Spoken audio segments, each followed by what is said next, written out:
एकचोटि नेपाली मरेको, कति मरे आउनु नेपाली?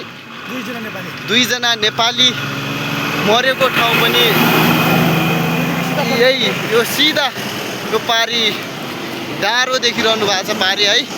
यो डाँडो पछाडि चाहिँ पाकिस्तान बार्डर परिहाल्यो। हेलो गाइज, सम्पूर्णलाई नमस्कार। दीपक ओली भ्लगमा सम्पूर्णलाई न्यानो माया छ।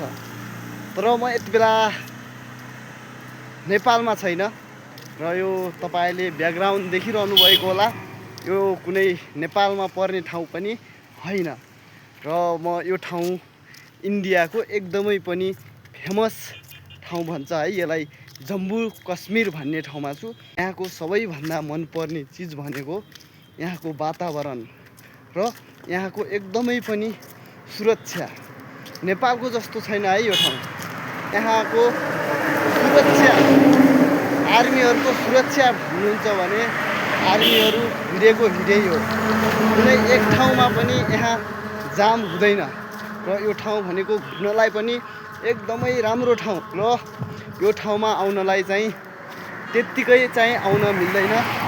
तपाईको आइडी प्रुफहरू सब लिएर आउनुपर्ने हुन्छ। नेपालको नागरिकताहरू त्यो लिएर यो ठाउँमा तपाईँ घुम्न आउन सक्नुहुन्छ र यो ठाउँ एकदमै पनि रमाइलो ठाउँ हो है, एकदमै पनि रमाइलो ठाउँ छ र हामी पनि यो ठाउँबाट अब एक दुई दिन बसेर निस्किन्छौँ होला। बसेर निस्किन्छौँ। पछाडिको ब्याकग्राउन्ड हेर्नुहुन्छ भनेपछि यो एकदमै बवाल ठाउँ छ क्या है। त्यो पारीको ठाउँ, सबसे पारीको ठाउँ हेर्नुहोस् है। म जुम गर्छु हल्का। ल यो ठाउँ हेर्नुहोस्।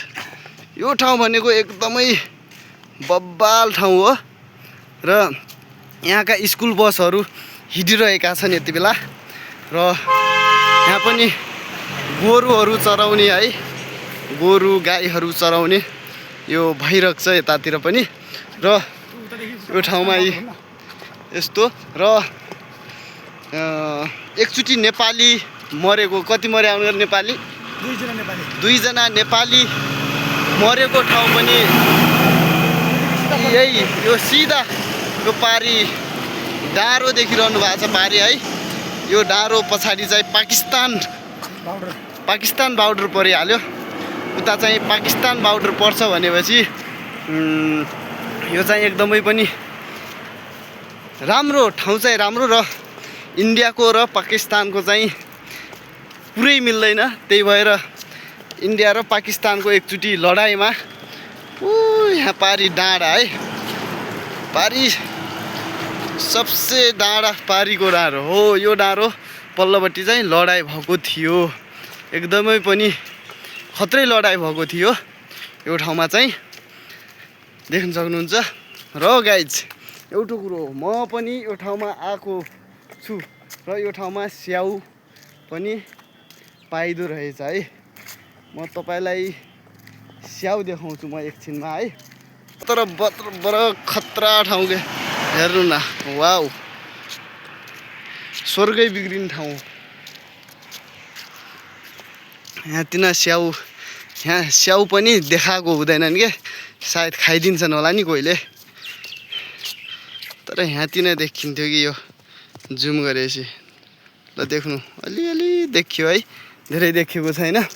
र यो ठाउँमा स्याउ चाहिँ निकै मिठो स्याउ पाइन्छ र इन्डियाको सबैभन्दा मिठो स्याउ भनेर यतै चिनिन्छ। भिडियो हेरेर कस्तो लाग्यो? अझै पनि तपाईँहरूलाई रमणीय वातावरण देखाउन त मन छ, तर पनि म 2-4 दिन बस्छु र 2-4 दिनमा सबै तपाईँहरू भ्लग हेर्नु नै हुनेछ र ठाउँ हेर्नु स्वर्गभन्दा कम छैन। ठाउँ स्वर्गै होइन दाइ, स्वर्गै ठाउँ हो यो। किनकि हामी त डाँडामा गएको छैन, डाँडामा जाने हो भने त आमामामामामामा बबाल छ क्या है। इन्डियाको झन्डा फरर यहाँनिर त यहाँ ती नेपाली आर्मीको क्याम्प छ। फेरि नेपाली इन्डियन सबै नेपाली मात्रै के भन्नु। ल त गाइज भिडियोलाई सक्दो सेयर गरिदिउँ र